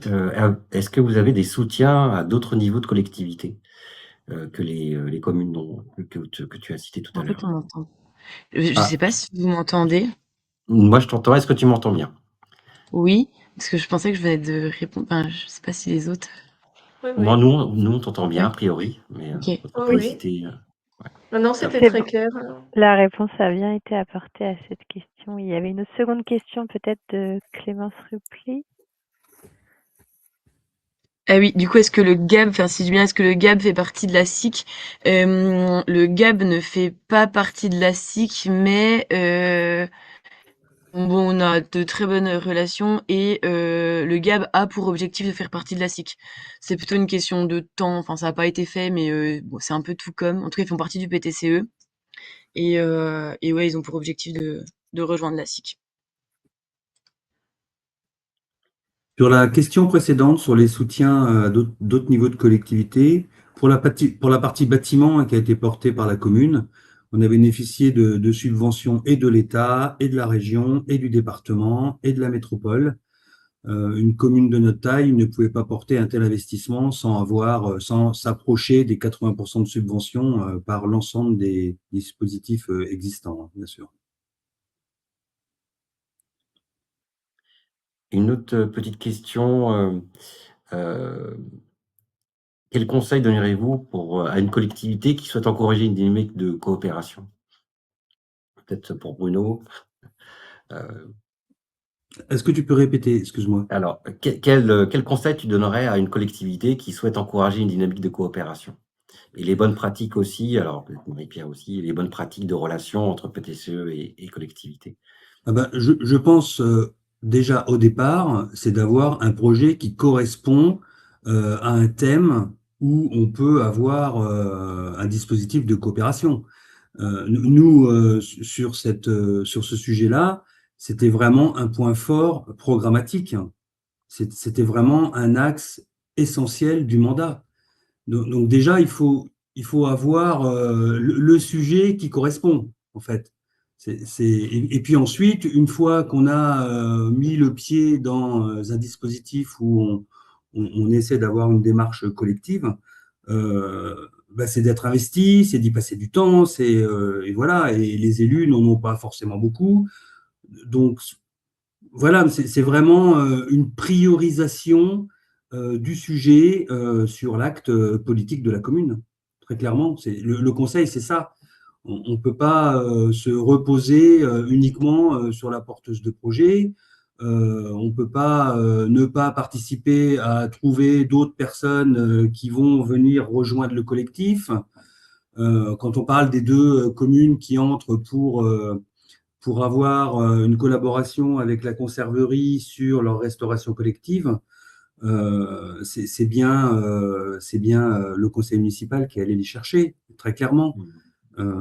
Voilà, je ne sais pas si je réponds bien à la question, mais voilà, c'est une histoire de conviction au départ, hein. Merci Bruno. Donc oui, c'est de convergence finalement, hein, Tout à puisque fait. Mm. ça a été une idée qui a été portée, enfin une volonté politique d'un côté et une volonté de citoyenne, de mangeurs-mangeuses, pour reprendre ton terme, Marie-Pierre. Et finalement, vous vous êtes retrouvés, alors c'est un alignement des planètes, hein, au même moment sur le même projet. Marie-Pierre, tu fais ce même retour? Oui, oui, oui, oui, oui, effectivement, même retour. Enfin, je suis d'accord avec ce qui a été dit. Et moi, j'ajouterais aussi bah, enfin, de s'appuyer sur les personnes et les structures ressources. Enfin, nous, c'est vrai que l'interpro, enfin, le GAB a été vraiment enfin, déterminant et si on s'était pas enfin voilà, si on s'était pas appuyé sur eux, s'ils n'avaient pas été là pour vraiment faire l'articulation aussi au démarrage, bah, il y aurait pas forcément de rencontres. Et c'est vrai que ces structures-là sont quand même aussi très importantes pour bah, recenser les besoins qui émanent des acteurs concernés. Alors là, nous, on parle d'agriculture et d'alimentation, donc bah, c'était le GAB, mais bon, il y a d'autres, dans chaque domaine, il y a des interpros ou des structures qui sont en lien direct avec bah, les principaux concernés et je pense que c'est important de les solliciter pour bah, voilà bien bien cerner le besoin et s'adresser aux bonnes personnes, quoi. Moi, au démarrage, quand j'ai eu envie de porter ce projet, j'avais eu beaucoup d'échanges avec les producteurs, je savais qu'il y avait un besoin, enfin, j'avais cette sensation qu'il y avait un besoin, mais c'est vraiment, une des premières choses que j'ai fait, c'est aller vers le GAB pour confronter un peu cette sensation et ce ressenti à la réalité et vérifier qu'il y avait bien quelque chose qui avait émané, quoi, du terrain, quoi. Bon, c'est très merci infiniment de cette belle rencontre, hein, entre une volonté politique forte en début de mandat et puis un ressenti, puis un travail de diagnostic. Enfin, je le dis, mais je ne te prends pas la parole, Marie-Pierre, mais un travail vraiment de travail de fond, de besoin et de sa détermination, de manière à faire cette belle aventure. Pour qu'on laisse le temps pour chaque retour d'expérience, merci infiniment, Marie-Pierre et Bruno.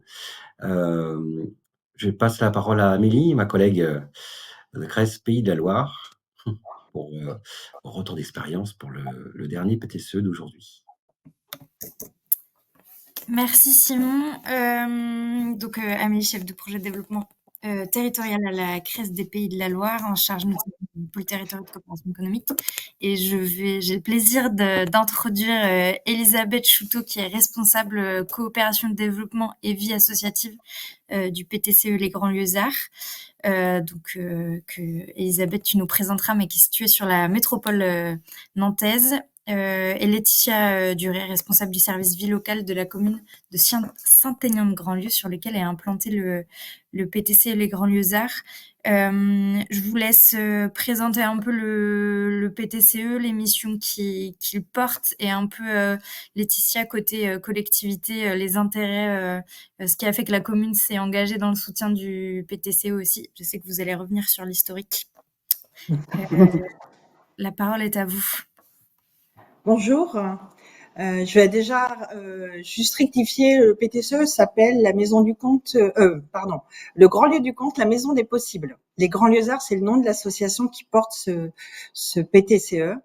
Je vais présenter donc dans un premier temps l'historique où on en est aujourd'hui en tant que PTCE, et puis ensuite on pourra avec Laetitia vous présenter un peu nos coopérations, comment ça s'est mis en place. Donc l'association Les Grands Lieux-Arts, au début s'appelait Village Terre et Vie, était installée au sud du lac de Grandlieu et avait à vocation de valoriser et de mettre en synergie des acteurs qui ont des pratiques éco-responsables. Et donc le projet qui était géré et tenu par une trentaine d'acteurs citoyens, maraîchers bio, artisans, c'était vraiment de mettre en synergie ces acteurs et de les valoriser. Il avait lieu donc, c'était situé sur le sud du lac, à Saint-Philbert-de-Grandlieu. Et en fait, les acteurs n'ont pas réussi à trouver de lieu. Leur projet, c'était de créer un tiers-lieu autour de ces pratiques éco-responsables et du tourisme autour du lac de Grandlieu. Donc, ça a vivoté quelques années, 2-3 ans, sachant que dès le départ, en tout cas, l'association a été reconnue PTCE par la région Pays de la Loire. Il y a eu un financement.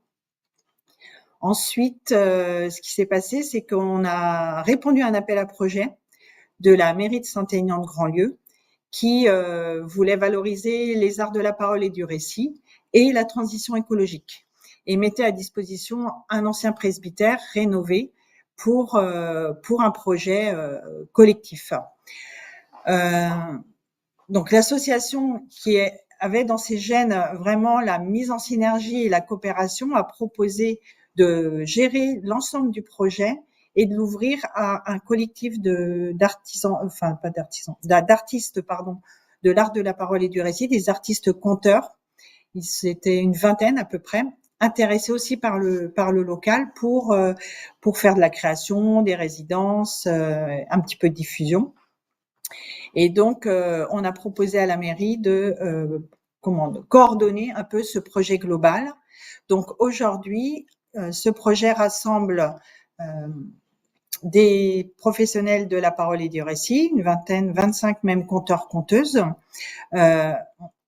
également une autre association qui est dans les locaux, qui est une web radio, Radio Grandlieu. Et puis une cantine, c'est-à-dire un espace cuisine qu'on met à disposition de restauratrices qui font la restauration le midi. Et également, voilà, c'est un lieu aussi d'activité, tout ce qui concerne la nature, transition écologique, l'art de la parole et du récit. Et on a repris depuis début de cette année, parce qu'à la base, il y avait une entreprise qui avait repris, qui gérait la partie restauration et bar, qui a arrêté en fin d'année 2024. Et l'association a repris l'espace café pour en faire un café citoyen et impliquer davantage les habitants sur l'animation du territoire. Voilà. Donc aujourd'hui, on a 4. Alors, ce que je voudrais préciser, c'est qu'autant l'association, comme je disais, avait dans ses gènes cet esprit PTCE, autant dans la présentation, enfin le dispositif PTCE est dans tous nos documents, mais on le valorise pas et on se présente pas comme ça, on s'est pas présenté comme ça à la mairie d'emblée. Par contre, on présente bien qu'on est dans cet esprit de coopération et de favoriser justement les collaborations et la coopération dans un but aussi économique et d'animation de territoire.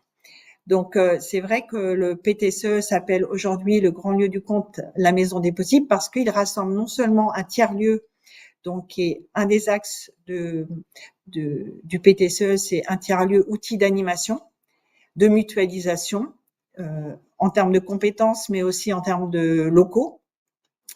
C'est également un deuxième axe, c'est le soutien à la professionnalisation des compteurs, donc lieu de résidence, lieu d'appui aussi pour des conseils.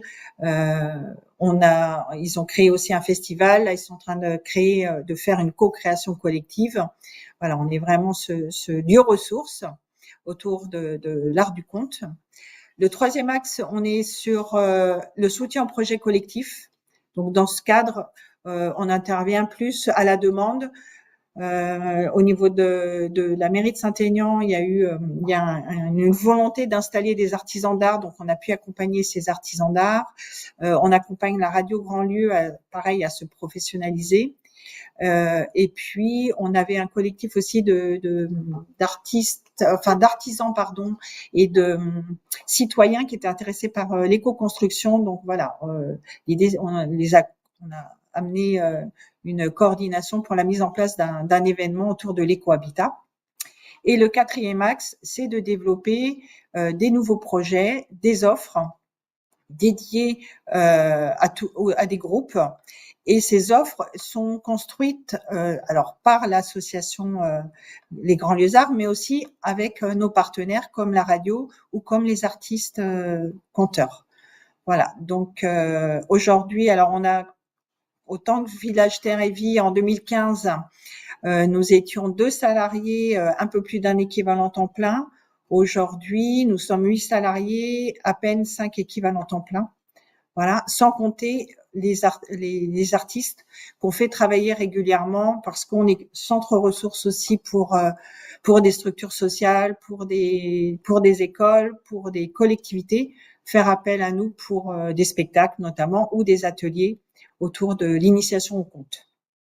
Je laisse Laetitia peut-être expliquer comment ça s'est construit, nos coopérations. Oui, donc juste rappeler que la commune de Saint-Aignan-de-Grandlieu, c'est une commune de 4000 habitants qui a une particularité forte et ça me paraît important de le rappeler pour comprendre pourquoi est-ce qu'on a lancé cet appel à projet. C'est une commune qui est un peu enclavée entre le lac de Grandlieu au sud et puis l'aéroport de Nantes-Atlantique au nord. Et l'aéroport de Nantes-Atlantique devait partir de cet endroit et en 2018, l'État donc choisi de maintenir l'aéroport ici et donc la commune va être confrontée à une urgence qui est de maintenir aussi sa population sous les avions parce que l'aéroport ne va finalement pas partir et qu'il n'y a plus aucune possibilité de développement démographique de la population de la commune. Donc la politique des élus en place, du coup, elle devient celle de l'urgence de maintenir des conditions de vie agréables dans la commune, et ça va expliquer que on va être toujours depuis 2018 dans plein de projets de soutien au monde culturel, associatif, social, pour offrir un cadre de vie aux habitants, malgré les avions qui passent vraiment au-dessus de nos têtes. Donc, le Grand Lieu du Comte, il naît déjà, en effet, d'une politique de réhabilitation d'un lieu patrimonial qui est en plein cœur du bourg, et il est très important déjà pour que les gens, les habitants restent dans la commune, que tous les lieux en centralité soient vivants.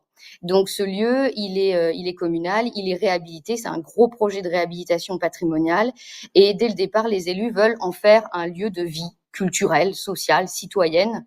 Et donc je dirais que la coopération, surtout, elle va naître dans la manière de faire, impulsée, je pense beaucoup, alors par les élus qui sont globalement dans la coopération, mais aussi par ma prédécessrice qui va lancer l'idée d'un appel à projet. Voilà, de se dire on veut un lieu, on veut ce qui ressemble à un tiers-lieu, mais on va laisser l'opportunité aux porteurs de projets de nous faire des propositions. Donc, on sait qu'on veut un lieu culturel, qu'on a que les élus ont des valeurs en termes de développement durable, de démocratisation culturelle et de mise en tourisme aussi du lac de Grandlieu, donc de valorisation du patrimoine, si possible plutôt immatériel, donc les légendes et les contes autour du lac de Grandlieu. Voilà, on pose ça et puis on fait un appel à projet et on voit qui y répond. Et finalement, comme il y a plusieurs acteurs qui y répondent, la coopération, elle va naître comme ça. Donc, ce que je voulais juste porter aujourd'hui, c'est que, c'est ce qu'on se disait avec Elisabeth, c'est qu'on a vraiment appris en marchant, en faisant. Finalement, on s'est pas dit on va lancer, voilà, on a en effet jamais entendu vraiment parler de PTCE.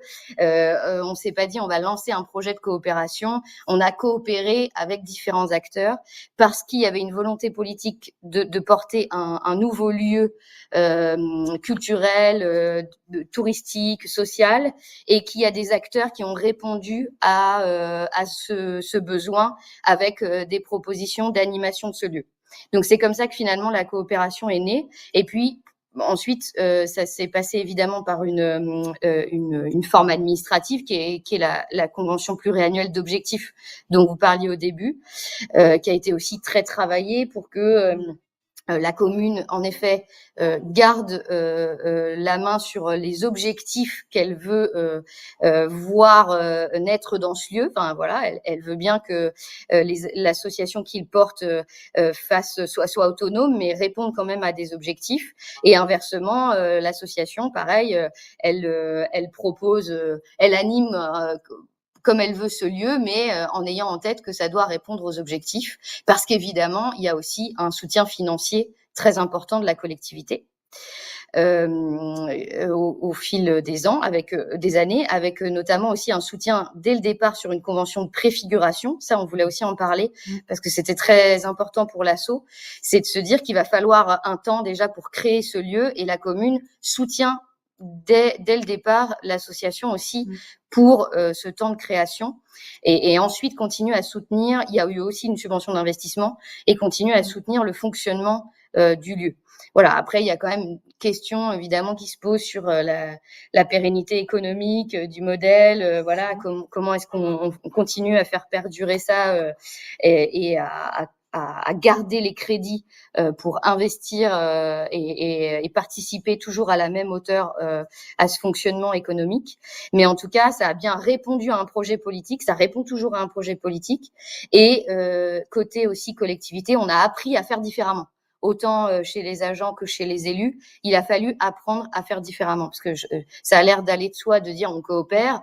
Bon, c'est pas si simple que ça, en effet, et vous l'avez dit au début, une collectivité, elle va souvent faire avec, à ce point-là, c'est pas forcément ultra évident, même si la volonté, elle est là au départ. Il a fallu apprendre, et on apprend encore en faisant. Voilà, on apprend encore, on avance encore. Je rajouterais peut-être aussi, ce qui a facilité aussi cette coopération, c'est de mettre en place notamment des COPIL et des comités techniques. Donc, le COPIL est plutôt l'instance décisionnelle où on fait un bilan à mi-année et à fin d'année. Et le comité technique, c'est plutôt avec les agents, ou quand on a des sujets bien particuliers sur de la programmation, sur carrément du technique aussi par rapport aux locaux. Ça se passe avec plutôt les agents. On a également une référente, donc qui est Laetitia, qui est la référente, l'interlocuteur particulier et qui permet d'éviter de s'éparpiller entre 36 interlocuteurs au niveau de la mairie. On a également une élue qui est référente sur notre projet et qui participe au COPIL. Voilà. Et c'est vrai que je reprends ce que disait Laetitia, la convention de préfiguration qui a été donnée en amont de l'ouverture du lieu, puisque on a répondu à l'appel à projet en 2019. Et on a eu une convention de préfiguration jusqu'à l'ouverture qui était un petit peu avant l'ouverture d'ailleurs. L'ouverture était en 2022, mars 2022. Ce qui nous a permis d'embaucher tout de suite justement un coordinateur artistique qui faisait partie du collectif Conte et puis une chargée de communication parce que à deux ma collègue étant sur de l'animation nature et moi sur juste la gestion associative, c'était un peu compliqué de mettre en place le projet comme ça. Donc ça a été vraiment profitable. Et puis on a vu également, on a eu une mise à disposition parce qu'on est tombé en plein Covid, ce qu'il faut dire. Donc il y a eu retard dans les travaux et avant d'entrer dans le bâtiment, on a pu avoir une mise à disposition d'un autre local qui était beaucoup plus petit, mais pour que nous, en tant que acteurs des Grands Lieux Arts, on puisse aussi apprendre à travailler ensemble, parce que avec la radio, avec la personne qui faisait la restauration de midi, avec le coordinateur Conte, on se connaissait pas, on s'est découvert, on a appris à se connaître au moment de l'appel à projet. Donc ça a été une façon de déjà commencer à s'approprier le projet de façon globale tous ensemble et d'apprendre à travailler ensemble.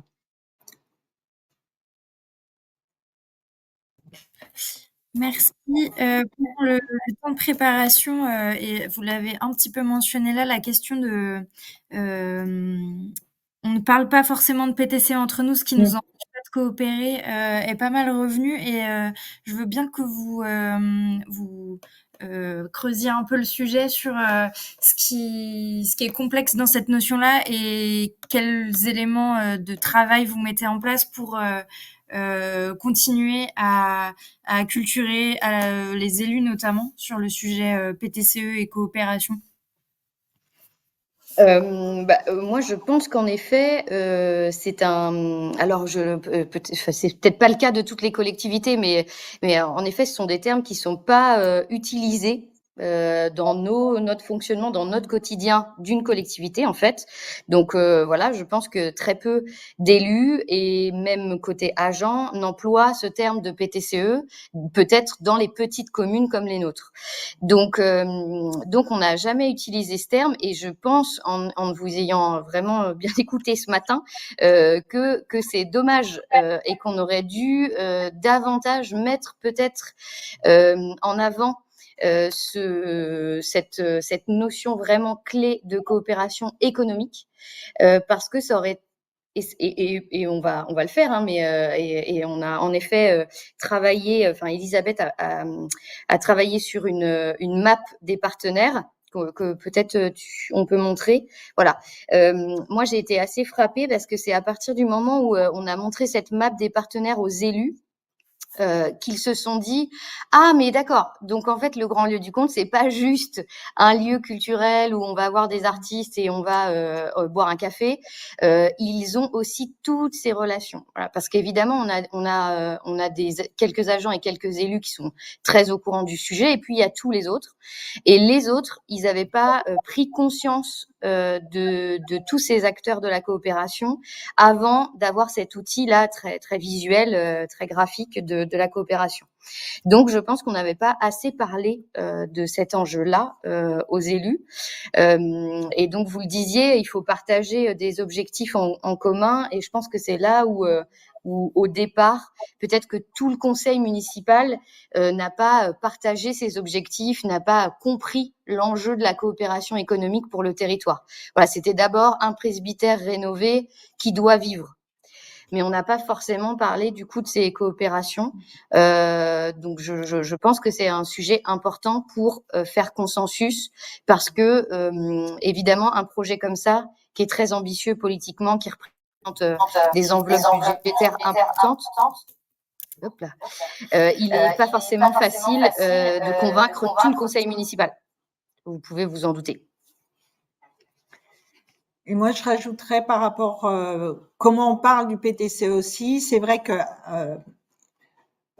au niveau du projet initial, c'était bien approprié par l'ensemble des acteurs. Mais comme ce projet s'est transformé, s'est élargi à d'autres acteurs tels que les artistes, artisans d'art ou autres, et la radio par exemple, et les résidents qui font partie du tiers-lieu, en fait, on n'a pas mis en avant du tout ce dispositif PTCE. Par contre, on a vraiment que parlé de coopération et comment on pouvait mutualiser, soutenir, appuyer. C'est vrai que il n'y a pas de comité de pilotage PTCE. Par contre, il y a un comité de pilotage Grand Lieu du Comte. Et l'association, les administrateurs de l'association Les Grands Lieux-Arts sont très impliqués dans cette notion de coopération. Eux ont en tête le mot PTCE, mais c'est vrai qu'il n'est pas partagé au quotidien en tout cas. Merci beaucoup. Je vous propose de passer un temps de questions-réponses si la salle en a. N'hésitez pas soit à lever la main, soit à poser les questions dans le chat.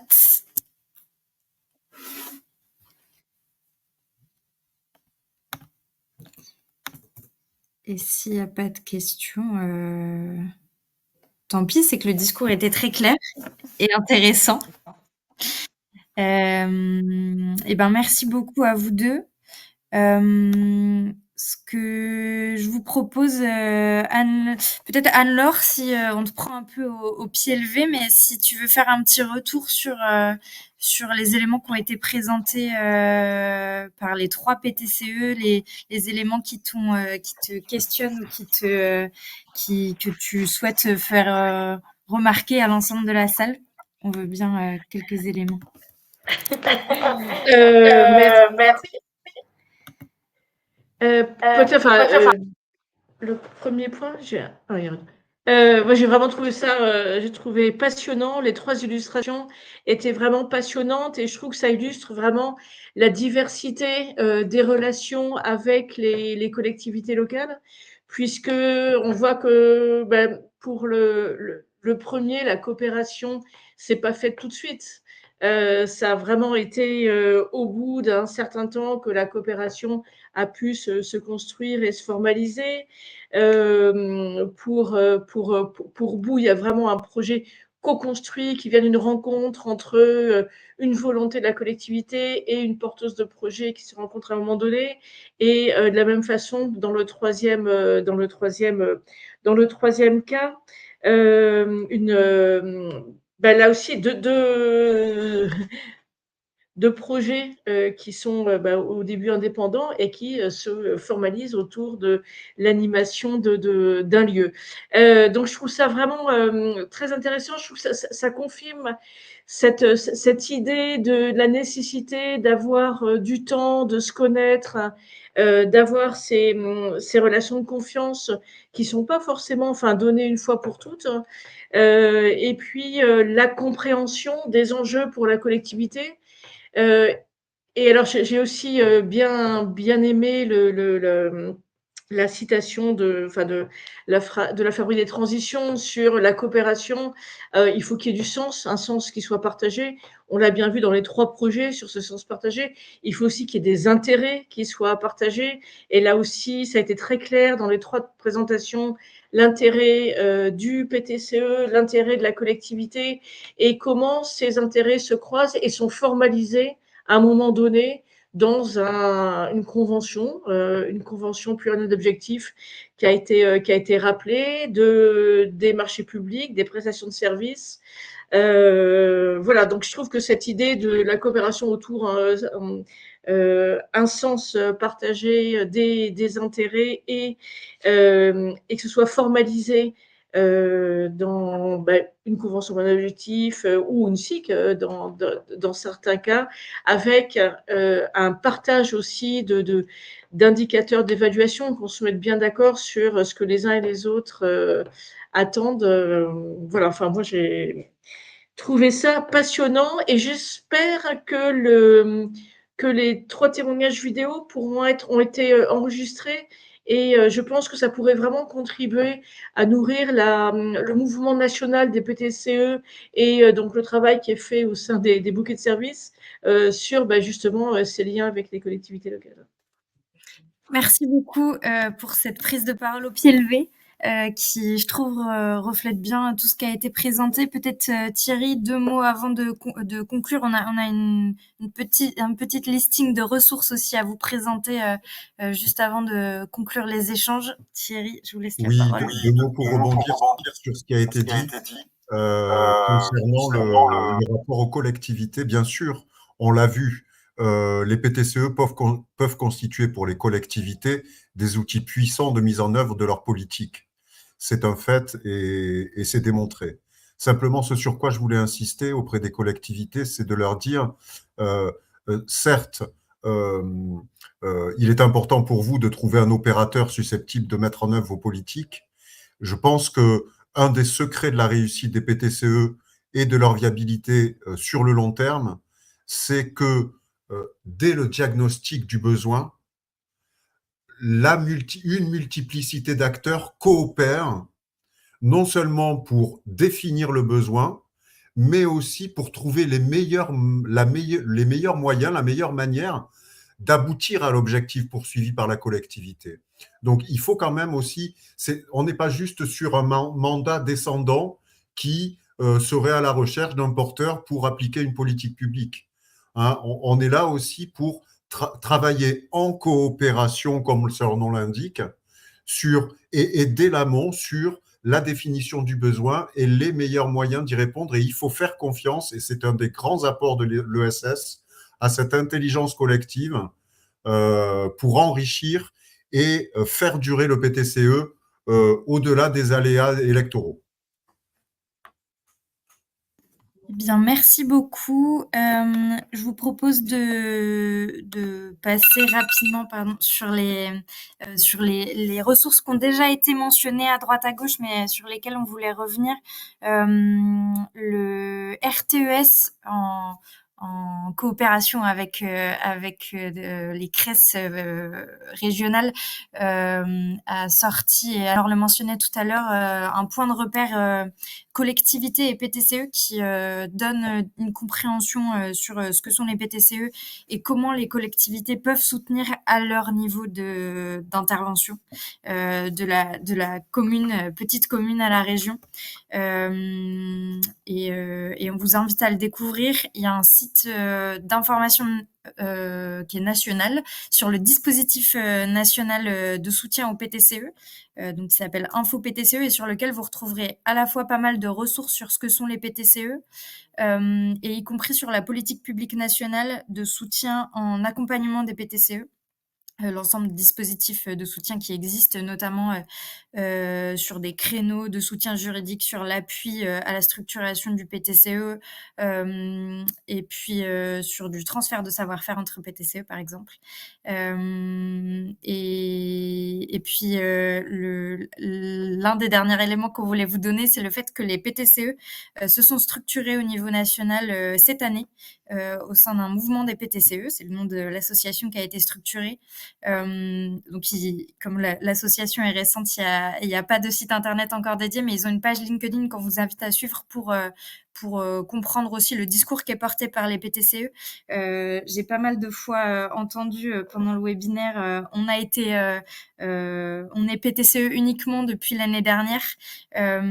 L'idée, c'est bien qu'il y a globalement personne qui peut dire que vous êtes ou pas PTCE. C'est le fait de répondre globalement aux critères que porte la loi qui fait une coopération est PTCE. Et c'est pas uniquement un financement d'une région comme c'est le cas en Pays de la Loire ou de l'État qui valide ou pas le fait que les PTCE sont bien des PTCE. Ce qu'on voulait aussi vous partager, c'est que les CRES, et notamment les 3 CRES présentes et les 3 interlocutrices que nous étions aujourd'hui, Mathilde, Simon et moi, on est là pour vous appuyer aussi dans les projets que vous portez, soit en tant que PTCE, soit en tant que collectivité. Et il ne faut pas hésiter à nous interpeller, y compris si c'est sur de la compréhension des dispositifs existants. Et je voulais mentionner, mais elle a déjà été partagée. Il y a une cartographie nationale des PTCE qui a été initiée, en tout cas publiée l'année dernière. Enfin, non, pas l'année dernière, en début de cette année 2025, et sur laquelle vous pouvez retrouver l'ensemble des PTCE nationaux, enfin à l'échelle nationale, et que vous pouvez trier selon leur secteur d'activité. Voilà leur état de développement et le territoire sur lesquels ils interviennent. Voilà, et une dernière ressource que je vous glisse dans le chat en temps réel, qu'on n'a pas eu le temps de diffuser tout à l'heure.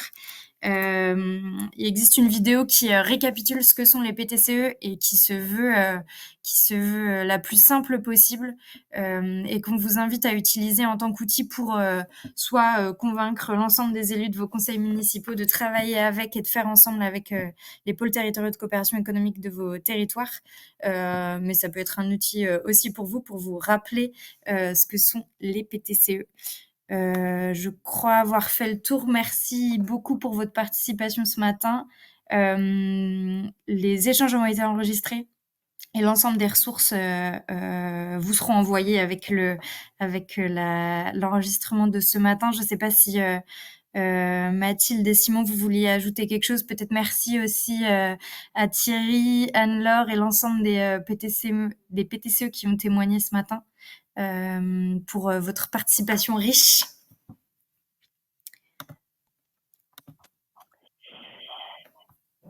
Eh bien, merci à toutes et tous. Je pense que c'est complet, sauf si Simon souhaitait compléter également. Bon, je vais rapidement pour laisser conclure tout simplement Mathilde. Merci Mathilde, qui a été le lien avec le CNPT. Merci au CNFPT d'avoir autorisé, d'avoir mis dans ce cycle ce sujet important, parce que c'est vrai que le SS fait partie des outils de développement territorial pour les projets de communes, de collectivités territoriales. Comme l'a très bien dit Anne-Laure. Merci, j'ai bien aimé ce travail intercrès ensemble. Merci aux PTCE qui ont témoigné, évidemment, à Thierry Couret, merci d'avoir été présent en tant qu'État, parce que c'est important aussi au niveau des dispositifs de soutien de l'État d'avoir cette parole sur ce sujet. Et donc, je vais laisser le mot de la fin, Mathilde. Eh bien, tout a été dit. Un grand merci à toutes et tous et aux participants aussi qui étaient là aujourd'hui pour assister à ces échanges. N'hésitez pas en effet à revenir vers nous. J'ai partagé nos contacts dans le chat et on vous le repartagera dans le support. Si vous souhaitez poursuivre les échanges, si vous avez des questions, si vous souhaitez être mis en lien sur vos territoires, nous sommes disponibles au sein des CRES pour vous accompagner dans ces démarches. Et on vous souhaite une très bonne journée. Merci beaucoup. Merci. Merci, au revoir.